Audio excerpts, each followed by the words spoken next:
The shocking truth inside a top marketing firm. Undercover CEO exposes workplace discrimination. The office buzzed with the usual morning energy, coffee cups clinking, keyboards clicking, quiet murmurs of conversations about weekend plans. Sophia Caldwell stood near the glass window of her spacious corner office, gazing out at the city skyline. From up here, everything looked perfect. Her company, Caldwell Company, was one of the most successful marketing firms in the country. They prided themselves on innovation, diversity, and inclusivity, at least, that's what their website claimed. But whispers had reached her ears. Whispers she hadn't wanted to believe. Discrimination? In her company? It seemed impossible. Yet the anonymous complaints, the statistics showing a disturbing pattern of promotions, and the unshakable feeling that something was being hidden from her had planted a seed of doubt. And that seed had grown into an idea, one that would change everything. Sophia had always believed in leading from the front. If something was wrong, she wasn't going to sit behind a desk and issue vague policies. No, she needed to see it for herself. She needed to feel what her employees felt. And so, Sophie Collins was born. She stripped away the tailored suits and replaced them with simple office attire. She swapped her sleek hairstyle for something plain and practical. No one had ever seen her without makeup before, but now, she let herself blend in.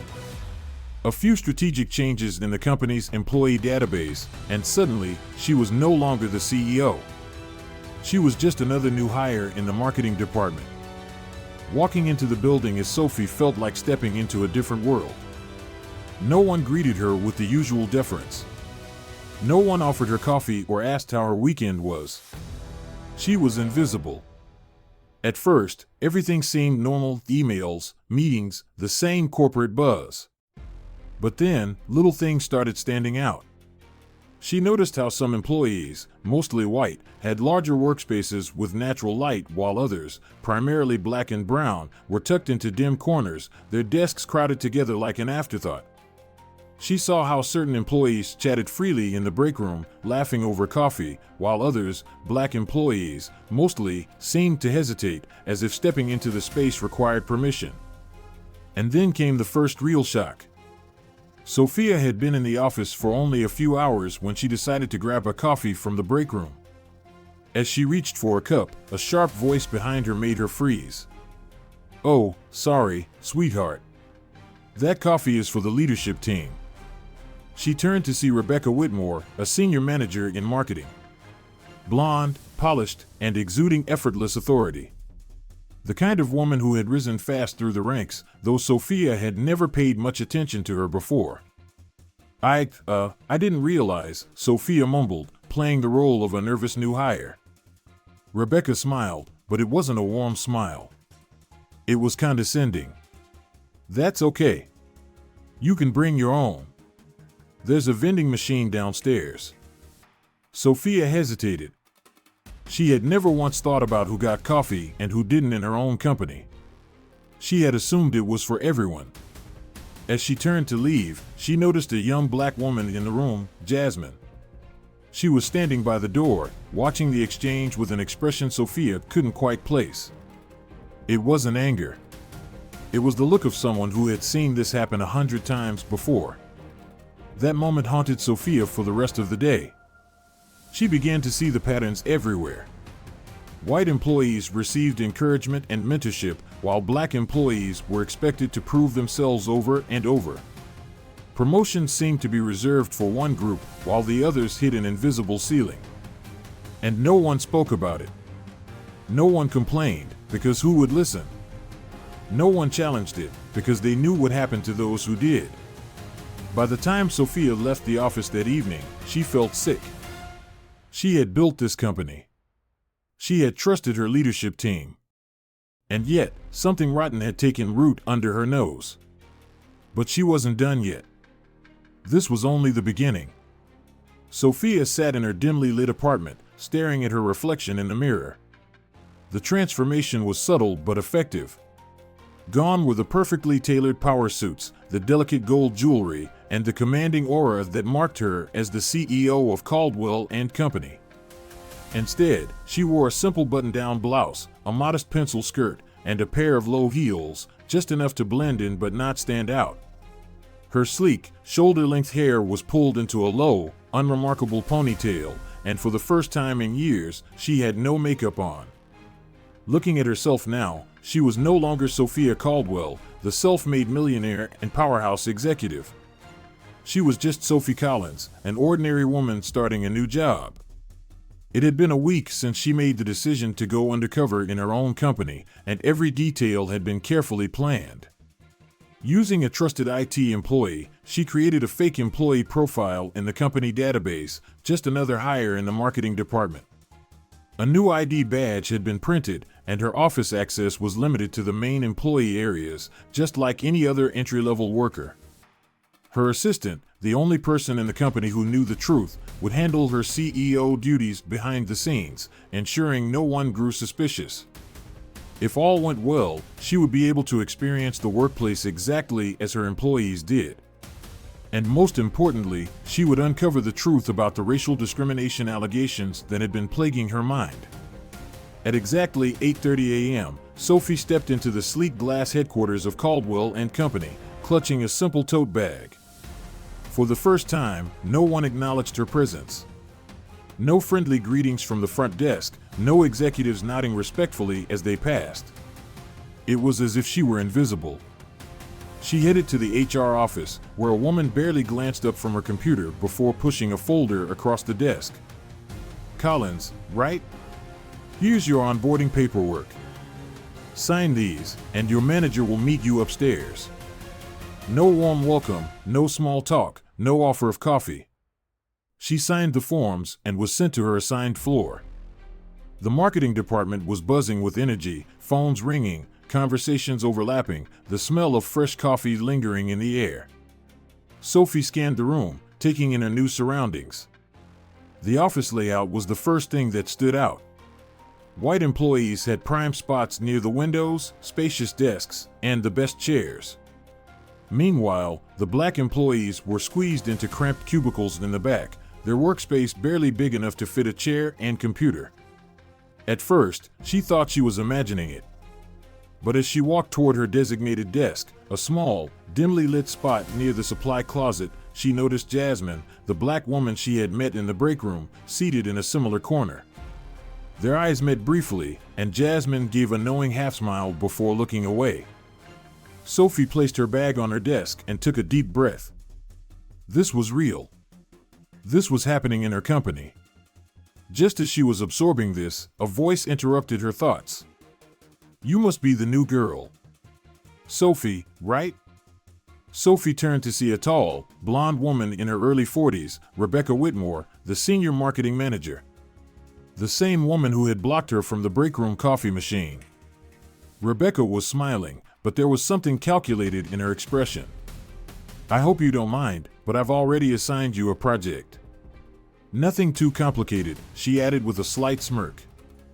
"Just some data entry and email tracking for the client reports." Sophie blinked. Data entry? She had reviewed the hiring process for every department before.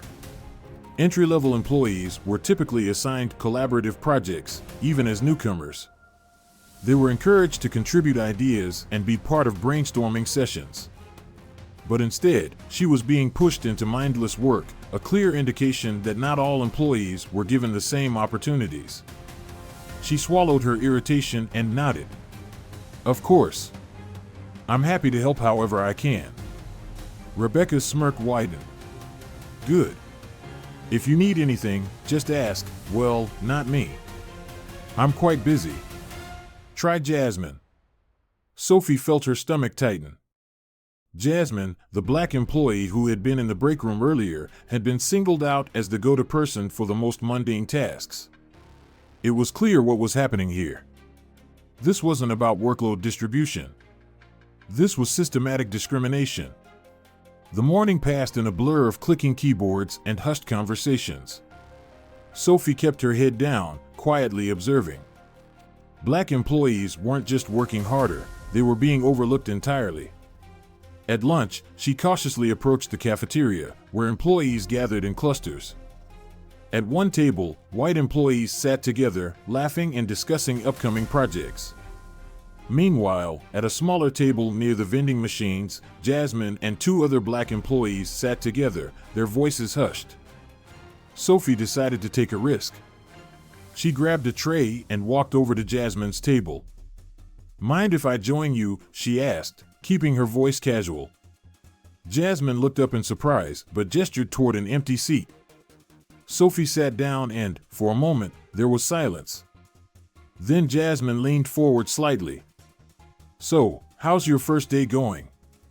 Sophie hesitated before choosing her words carefully. "Different than I expected." Jasmine gave a knowing smile. "Let me guess.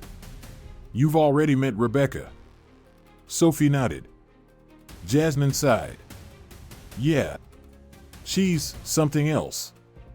Sophie glanced around, ensuring no one was listening. "Is it always like this?" Jasmine hesitated. Then, in a lowered voice, she said, "I don't know what you've heard, but if you're not the right kind of employee, you have to work twice as hard for half the recognition." Sophie's heart pounded. She had suspected it. But hearing it confirmed from an employee's mouth made it real in a way she wasn't prepared for. Jasmine continued, voice even softer. "It's not just about who gets promoted. It's little things. Who gets invited to important meetings? Who gets access to company resources? Even who gets coffee from the break room?" Sophie felt a lump rise in her throat. The coffee incident. She had seen it happen. She had been a victim of it herself. Now, she understood. It wasn't just about coffee. It was about control. A silent, unspoken rule that certain employees were valued and others were merely tolerated. Sophie clenched her jaw. She had built this company to be different, to champion diversity, to create equal opportunities. But here, in her own company, racism had embedded itself like a disease, growing unnoticed beneath layers of corporate politeness. And now, she had seen it firsthand. She had felt it. And she wasn't going to let it continue. But before she could do anything, she needed more. She needed undeniable proof. And for that, she had to go deeper. Sophie sat at her cramped desk, her fingers hovering over the keyboard as she pretended to type. In reality, she was watching, listening, absorbing every interaction around her. The office had its own rhythm, laughter and easy conversation among certain groups, silence and hurried keystrokes among others. It didn't take long to recognize the pattern. Rebecca Whitmore, the senior marketing manager, floated effortlessly through the office, her confidence unshakable. She stopped by Brian's desk, a young white employee with barely a year of experience, and leaned in with a warm smile. "Brian, I'd love for you to sit in on today's client pitch. It'll be a great learning opportunity for you." Brian grinned, putting his phone down lazily. "Absolutely." A few desks away, Jasmine and Marcus were deep in their work, barely looking up. Sophie glanced at their screens. They weren't just busy, they were drowning in work. Reports piled up, emails unanswered, requests stacking with no relief in sight. Sophie leaned in slightly. "Do you ever get to sit in on client meetings?" she asked Jasmine casually. Jasmine didn't stop typing. "Nope." Marcus let out a quiet chuckle, shaking his head. "We do the research. We build the presentations. But we're not the ones presenting." Sophie frowned. "But don't you want to?" Jasmine sighed, rubbing her temples. "Of course. But we don't get the invite." Sophie's fingers curled into a fist beneath her desk. She had seen this kind of power imbalance before, but witnessing it firsthand was different. It was insidious. It was expected. Later that day, she decided to push back. She approached Rebecca as she gathered her notes for the meeting. "I'd love to observe the client pitch today. I have experience in market research, and I think it would be a great learning experience." Rebecca's expression barely flickered. "Oh, Sophie, this meeting is more senior level." Sophie kept her voice light. I understand, but I'd really love the opportunity to learn. Rebecca let out a small, condescending laugh. Let's revisit that when you've been here a bit longer, okay? It wasn't okay. Sophie watched as Brian strolled into the conference room, completely unaware of the privilege sewn into the fabric of his career. Days passed, and Sophie saw the divide grow deeper. Black employees were expected to prove themselves over and over, while white employees were encouraged to take risks and advance. Mistakes from white employees were brushed off as learning experiences. Mistakes from black employees were met with scrutiny and reprimand. And then, the moment that made Sophie's blood run cold. It was near the end of the day when Marcus walked over to the break area and reached for a cup from the water dispenser. Rebecca, standing nearby, chatting with other executives, turned sharply. "Oh, Marcus," she said, her voice smooth but firm. "That water is for the executive team." Silence. Marcus hesitated, glancing around as if he had misheard. Rebecca smiled, but there was no warmth. "There's a water fountain near the restrooms." Sophie expected anyone, to say something. No one did. Marcus placed the cup back without a word and walked away.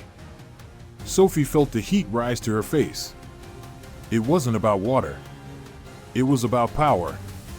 She had read about these things in diversity reports and articles and HR initiatives that preached inclusion. But here it was, happening in her company. She didn't sleep that night. Instead, she documented everything, every exclusion, every inequity, every time she had seen a door quietly close in the face of someone who deserved better. But she needed more. She needed undeniable proof. The next morning, as she buttoned up her simple blouse and slid into her low heels, she tucked a small recorder into her pocket. If they thought they could keep this hidden, they were wrong. Because Sophie wasn't just here to observe anymore. She was here to expose the truth. Sophie had spent the past week gathering evidence, quietly documenting every moment of injustice, every instance of exclusion, every unwritten rule that kept certain employees in their place while others soared effortlessly.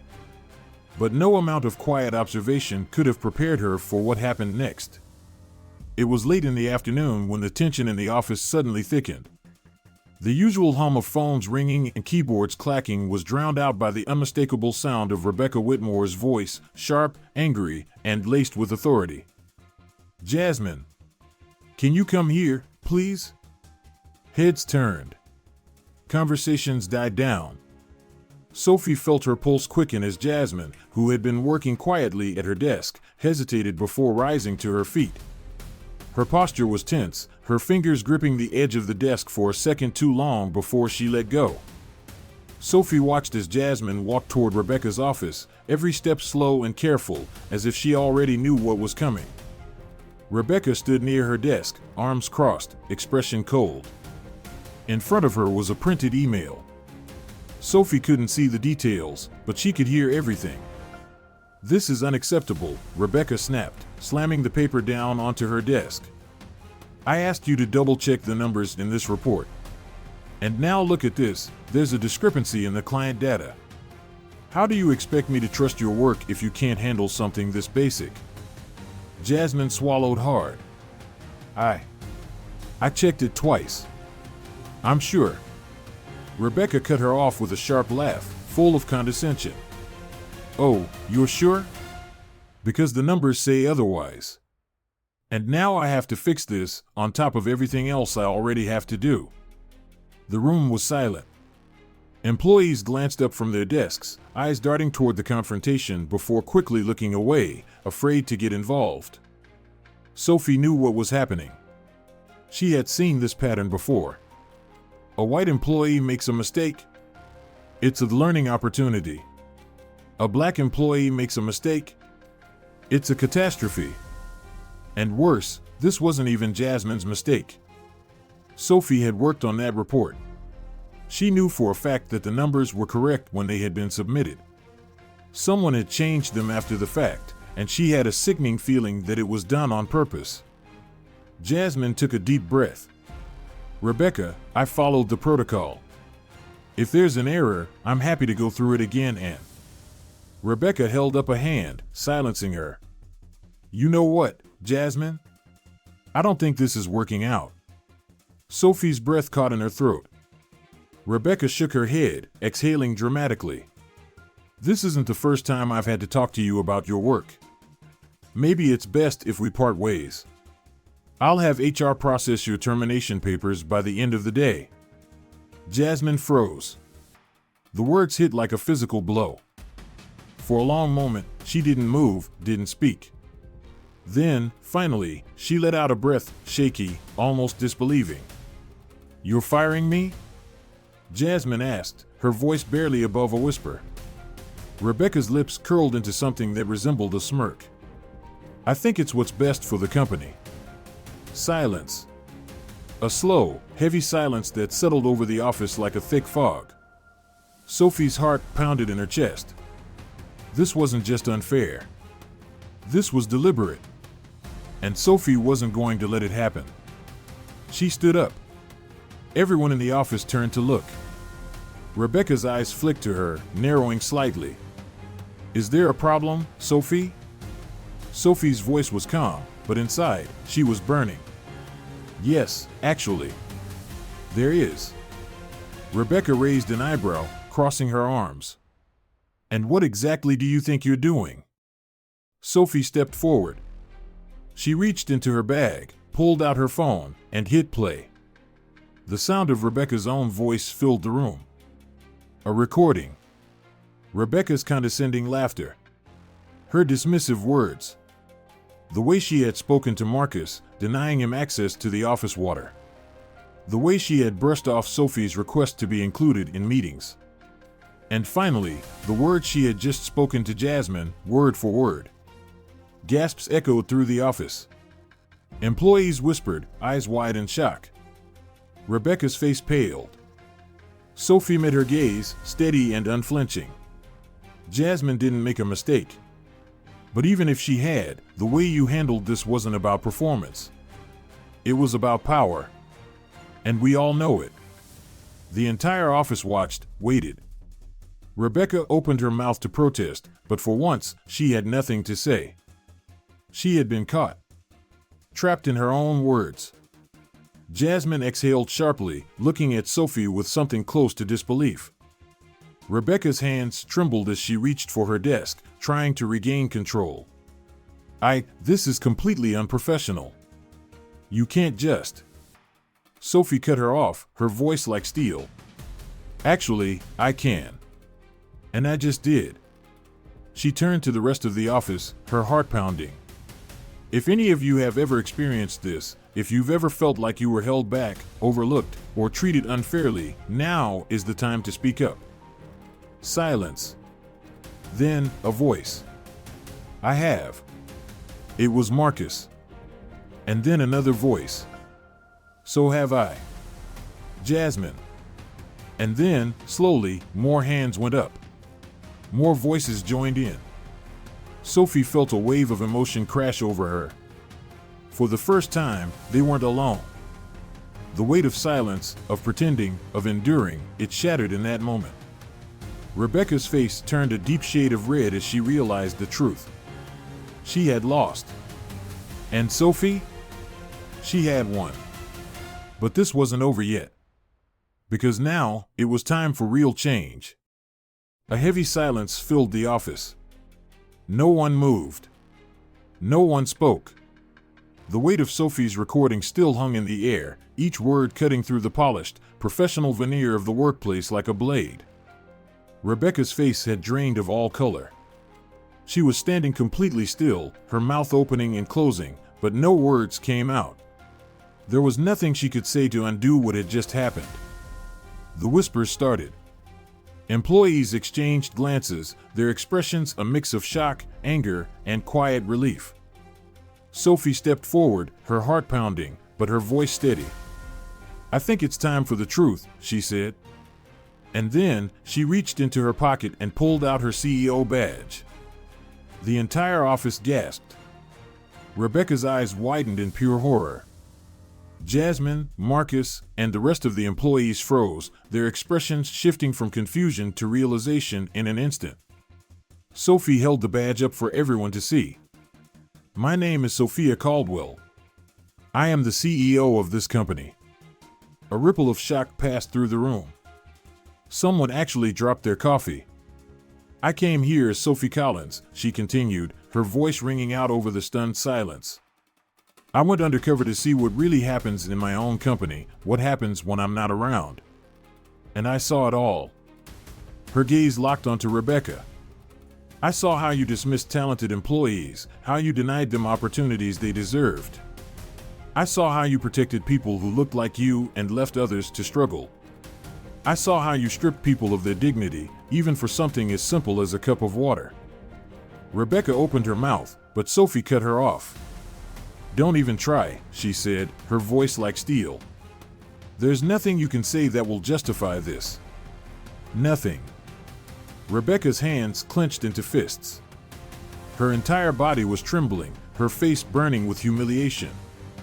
This is ridiculous, she stammered, trying to regain her composure. I was just enforcing company policy. Sophie let out a cold, humorless laugh. Company policy? She repeated. Show me where in our policies it says black employees don't get the same career opportunities as white employees. Show me where it says they aren't allowed to use company resources. Show me where it says people like Jasmine and Marcus have to work twice as hard just to be treated like they belong. Rebecca said nothing. Because there was nothing she could say. The rest of the office was silent. No one came to Rebecca's defense. Because they had seen it too. They had lived it. And now, they knew the CEO had seen it too. Sophie turned away from Rebecca and faced the entire office. This ends today, she declared. I will not allow this company, the company I built, to be poisoned by people who think power is the same as privilege. Her eyes scanned the room, and she saw it. Hope. Jasmine's shoulders, which had been hunched in defeat just minutes ago, were now straight. Marcus met Sophie's gaze with something stronger than gratitude, something like belief. Sophie turned back to Rebecca. You're fired. Rebecca staggered backward. You can't. I can, Sophie said simply. And I just did. Rebecca's mouth opened, but no one stopped Sophie. No one defended Rebecca. Security was called. Within minutes, Rebecca's things were packed, and she was escorted out. And just like that, the reign of quiet terror she had held over so many people was over. But Sophie wasn't done. She turned to Jasmine. You are rehired, she said, her voice firm. And effective immediately, you're being promoted to a senior analyst position. Jasmine's eyes filled with tears. I don't know what to say. Sophie smiled. Say yes. Jasmine nodded. A small, uncertain applause started from the back of the room. Then it grew.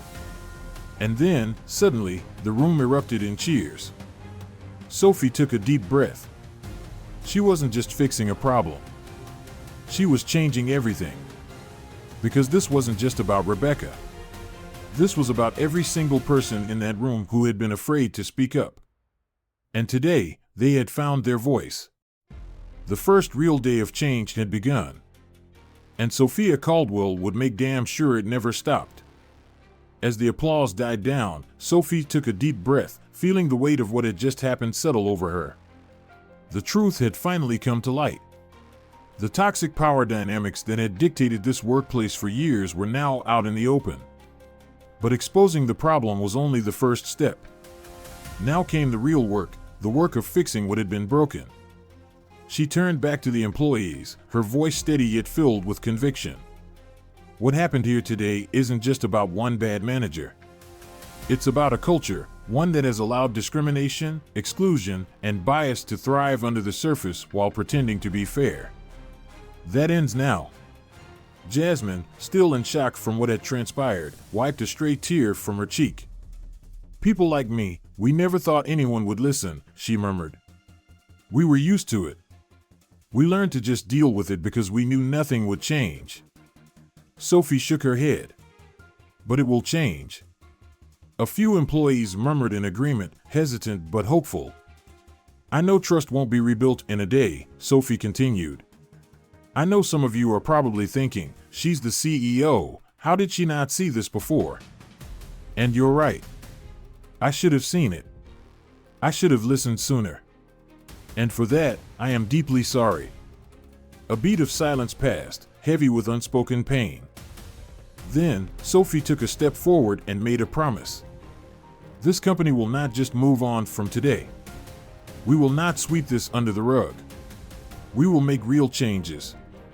She turned to the HR director, who had been standing near the back of the office, stunned into silence. Effective immediately, we are launching an internal audit of every hiring, promotion, and performance evaluation decision that has been made in the last 5 years. I want names. I want statistics. I want facts.